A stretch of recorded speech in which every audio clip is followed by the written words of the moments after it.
నమస్కారం. క్లూస్ టీవీకి స్వాగతం. అల్లు అర్జున్ త్రివిక్రమ్ కాంబోలో రాబోతున్న కొత్త సినిమాపై క్రేజీ అప్డేట్ బయటకు వచ్చింది. ఈ సినిమాలో అల్లు అర్జున్ రోల్ ఎలా ఉండనుందో తెలియడంతో ఒక్కసారిగా ఈ మూవీ హాట్ టాపిక్ అయింది. పాన్ ఇండియా స్టార్ గా సత్తా చాటుతున్నారు స్టైలిష్ స్టార్ అల్లు అర్జున్. భారీ ఫ్యాన్ ఫాలోయింగ్ ఉన్న ఈ హీరో వరుస విజయాలను ఖాతాలో వేసుకుంటూ బాక్స్ ఆఫీస్ దాడి చేస్తున్నారు. ఈ క్రమంలోనే సరికొత్త ప్రణాళికను సిద్ధమంటున్నారు బన్నీ. రీసెంట్ గానే పుష్ప 2 తో భారీ విజయాన్ని అందుకున్న అల్లు అర్జున్ తన తర్వాతి సినిమాను త్రివిక్రమ్ శ్రీనివాస్ తో చేయబోతున్న సంగతి తెలిసిందే. ఏఏ 22 గా ఈ మూవీ తెరకెక్కుతోంది. ఈ నేపథ్యంలో తాజాగా ఈ సినిమాకు సంబంధించి ఓ క్రేజీ విషయం బయటకు వచ్చింది. అల్లు అర్జున్ ఫ్యాన్స్ కి డబుల్ కిక్ ఇచ్చేలా ఈ మూవీ ప్లాన్ చేస్తున్నారు త్రివిక్రమ్.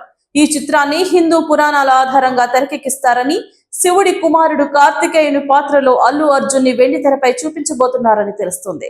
గాడ్ ఆఫ్ వార్ గా కార్తికేయుని ప్రయాణం, తండ్రి శివుడిని ఆయన తిరిగి కలుసుకోవడం వంటి అంశాలను ఈ సినిమాలో చూపిస్తారని ప్రచారం జరుగుతుంది. ఇండియన్ సినీ చరిత్రలోనే రానటువంటి డిఫరెంట్ బ్యాక్ డ్రాప్ లో ఈ సినిమాను ప్లాన్ చేస్తున్నారట.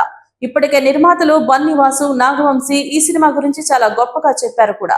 First time mythology back drop లో త్రివిక్రమ్ ఈ సినిమా చేయనుండడం, అల్లు అర్జున్ కార్తికేయుని పాత్రలో నటించనున్నారని తెలుస్తుండడం లాంటి విషయాలు ఈ సినిమాపై ఉన్న క్యూరియాసిటీ పెంచేస్తున్నాయి. దీంతో అల్లు అర్జున్ త్రివిక్రమ్ సినిమాపై భారీ బజ్ నెలకొంది. మరోవైపు ఇటీవలే పుష్ప 2 సినిమాతో భారీ హిట్ అందుకున్న అల్లు అర్జున్ ఇకపై చేసే సినిమాలు అంతకు మించి అనేలా ఉండాలని ప్లాన్ చేసుకుంటున్నారట.